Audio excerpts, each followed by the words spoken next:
वो हुई सफल कमाई महाराज भरत री थारी, भरत री थारी।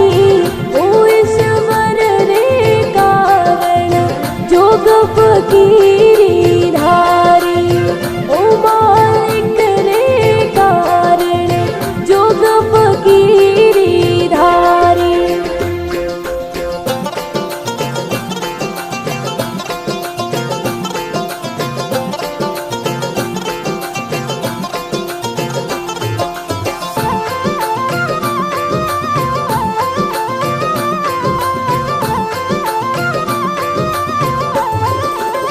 ओ राजा सुता महल